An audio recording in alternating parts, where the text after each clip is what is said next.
Hello students, welcome back. हम कर रहे हैं chapter number 8 income determination and multiplier. हमारा टॉपिक है आज का मल्टीप्लायर। मल्टीप्लायर क्या होता है? जब इन्वेस्टमेंट में चेंज किया जाता है, जब इन्वेस्टमेंट को इंक्रीज़ किया जाता है, तब इन्वेस्टमेंट में इंक्रीज़ होने से इनकम भी इंक्रीज होती है। लेकिन इनकम उतनी इंक्रीज नहीं होती जितना कि इन्वेस्टमेंट इंक्रीज होता है, बल्कि इनकम इन्वेस्टमेंट से कई गुना ज़्यादा इंक्रीज होती है। और जितने गुना ज़्यादा इनकम इंक्रीज होती है उस वैल्यू को मल्टीप्लायर कहते हैं। के से ये डिनोट होती है। मान लीजिए हमने इन्वेस्टमेंट को बढ़ाया 100 करोड़ से। इस इन्वेस्टमेंट 100 करोड़ से बढ़ाने के कारण इनकम बढ़ी 400 करोड़। कितने गुना बढ़ी है? 4 टाइम्स, 4 गुना बढ़ी। तो के की वैल्यू क्या आ गई? 4। तो के का फॉर्मूला होता है change in Y upon change in I. या मल्टीप्लायर की डेफिनेशन हो जाएगी, multiplier is the ratio of increase in national income due to an increase in investment. K is equal to change in Y upon change in I. ये formula हमारा हो जाएगा। अब हम करते हैं मल्टीप्लायर एंड एमपीसी, दोनों में क्या रिलेशन है? मल्टीप्लायर और एमपीसी दोनों में डायरेक्ट रिलेशन होता है। डायरेक्ट रिलेशन का मतलब हो गया when MPC increase then multiplier also increase, and when MPC decrease multiplier also decrease। इसको हम एक मैथमेटिकल वे से भी समझ सकते हैं, या फिर इन दोनों के रिलेशन को हम एलजेब्रिक तरीके से, मैथमेटिकल तरीके से शो करते हैं। के का फॉर्मूला होता है change in Y upon change in I. ये हो गया हमारा लेफ्ट हैंड साइड, ये हो गया हमारा right hand side.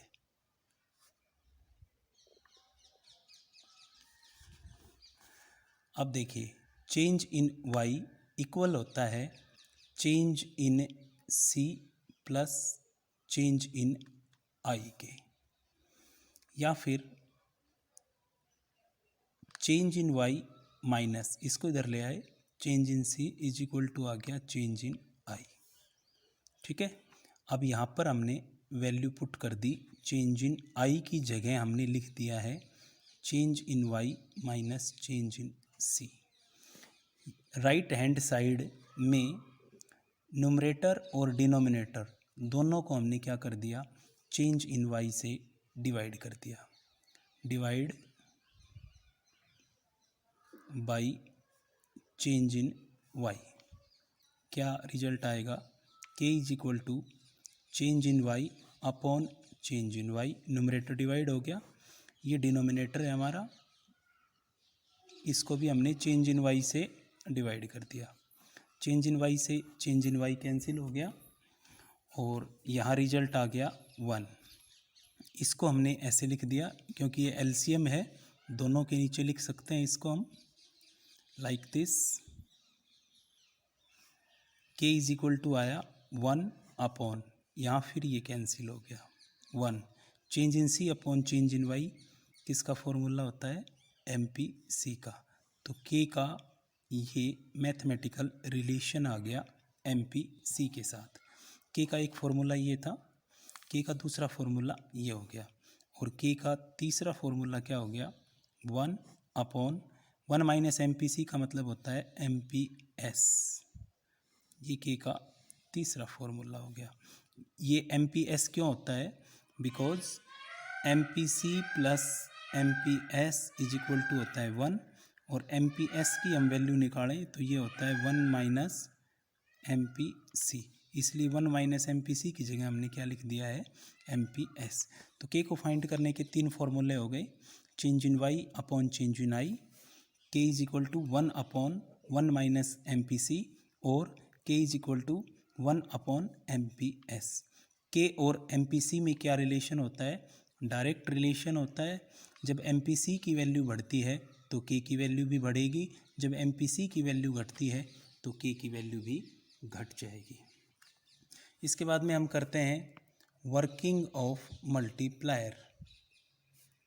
Working of multiplier, multiplier की वर्किंग किस तरह होती है इसको हम एक टेबल के थ्रू शो करेंगे।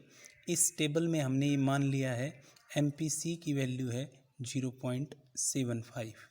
जब MPC की वैल्यू 0.75 है तो उस समय K की वैल्यू क्या आएगी?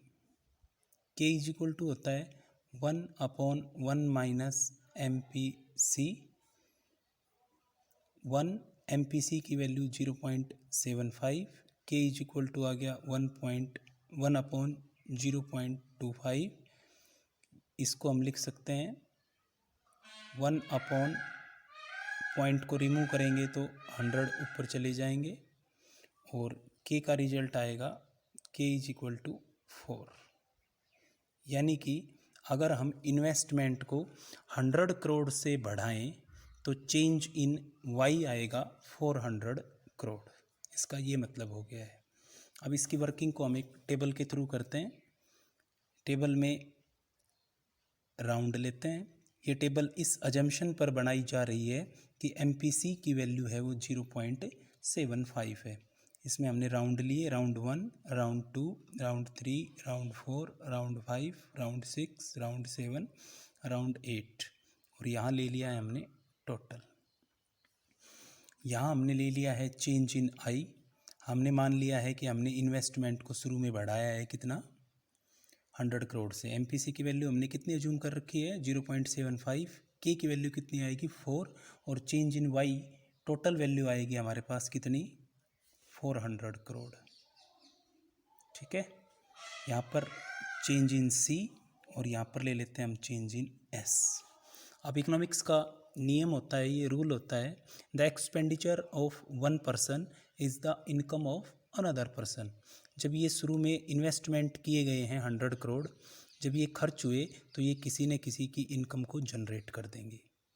ये चेंज इन वाई आ गया क्योंकि MPC की वैल्यू 0.75 है। इसका मतलब बढ़ी हुई इनकम का 75% स्पेंड कर दिया जाएगा और बचा हुआ पार्ट क्या कर लिया जाएगा, सेव कर लिया जाएगा।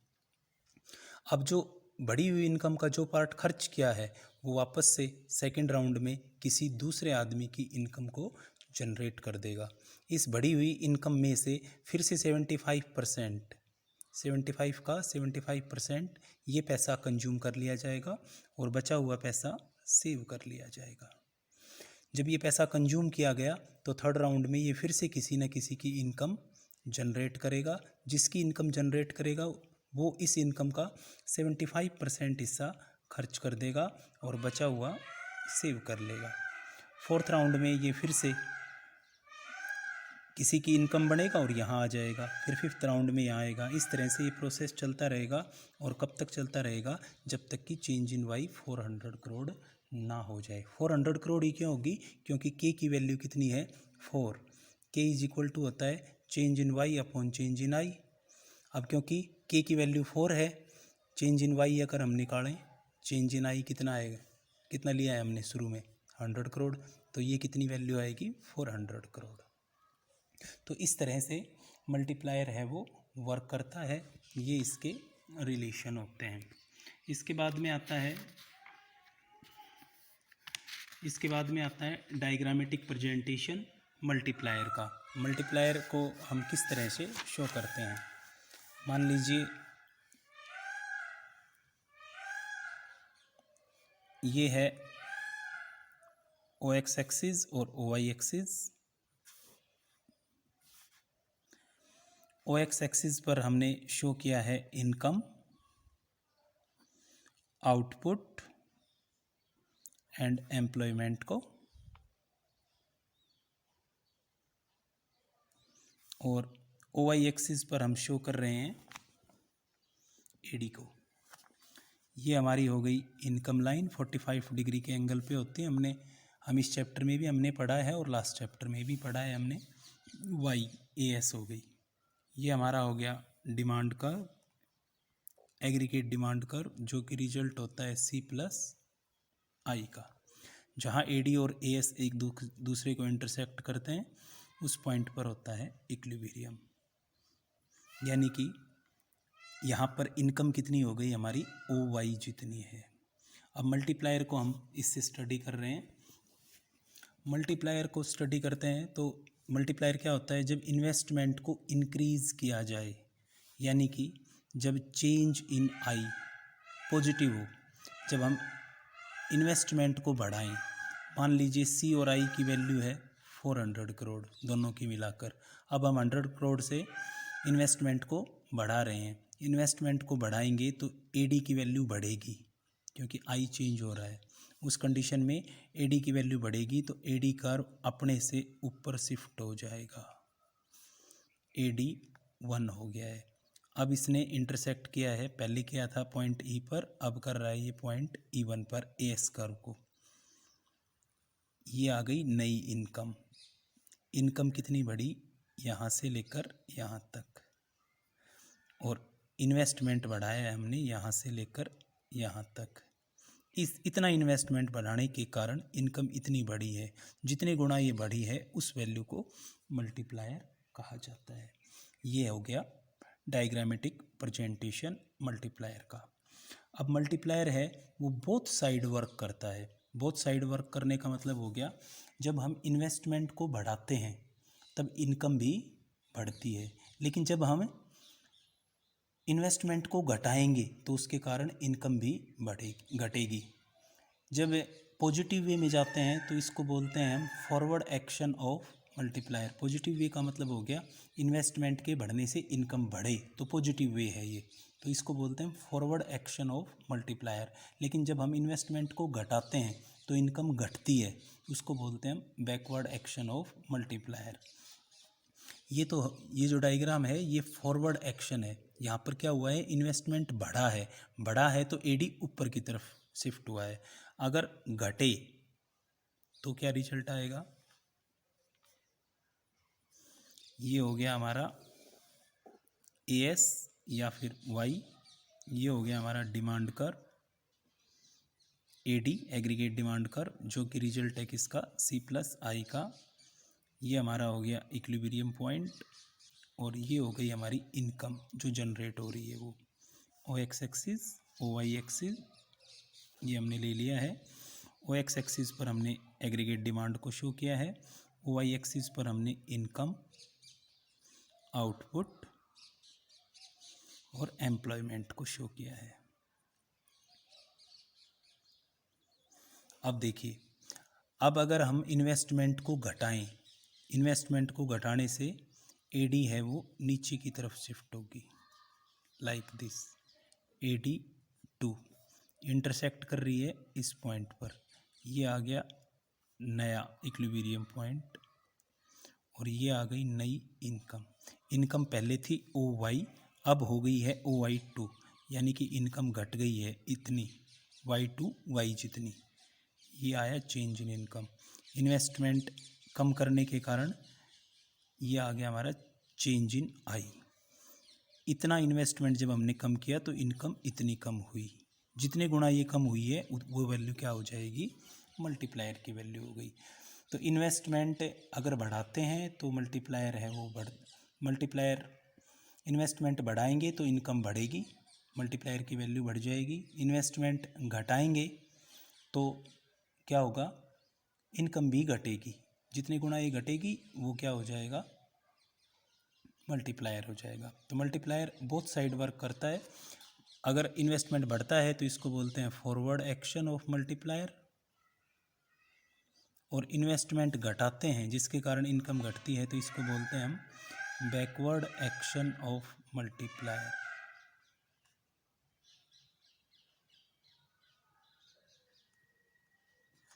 अब हम कर रहे हैं what is the maximum and minimum value of multiplier. Maximum value of multiplier, multiplier की मैक्सिमम वैल्यू कितनी हो सकती है, और मिनिमम वैल्यू कितनी हो सकती है। मल्टीप्लायर की मैक्सिमम वैल्यू हो सकती है इन्फिनिटी, और ये कब होगी, जब MPC की वैल्यू 1 होगी। MPC क्या है, चेंज इन वाई और चेंज इन सी और चेंज इन वाई का रेशियो होता है। बढ़ी हुई इनकम यदि हम सारी खर्च कर देते हैं तो उस कंडीशन में के की वैल्यू इन्फिनिटिव आएगी। कैसे, के का फॉर्मूला होता है 1/1 माइनस MPC। के की वैल्यू निकालें 1/1, MPC की वैल्यू कितनी ले रहे हैं हम 1, तो यहाँ रिजल्ट आएगा 1/0 और ये क्या आएगा इन्फिनिटिव। तो मल्टीप्लायर की मैक्सिमम वैल्यू इन्फिनिटिव होती है और ये उस समय होती है जब MPC की वैल्यू 1 हो। और मिनिमम वैल्यू क्या होती है मल्टीप्लायर की, मिनिमम वैल्यू ऑफ मल्टीप्लायर,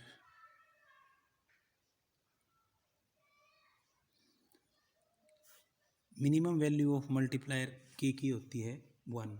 कब होती है ये, जब MPC की वैल्यू 0 हो। कैसे, k is equal to 1/MPC, k is equal to 1 minus MPC की जगह हम क्या कर देंगे 0, 1/1 1। तो k की मैक्सिमम वैल्यू हो सकती है इन्फिनिटिव और मिनिमम वैल्यू होती है 1 से कभी भी कम नहीं हो सकता है मल्टीप्लायर की वैल्यू, ये हमें ध्यान रखना है। स्टूडेंट्स, आप इस चैप्टर को अच्छे से पढ़िए। इस चैप्टर्स के न्यूमेरिकल्स हैं जो कि एग्ज़ाम के हिसाब से बड़े इम्पोर्टेंट हैं। कल हम इनके न्यूमेरिकल्स सोल्व करेंगे। आप आज मल्टीप्लायर पढ़िए। Thank you.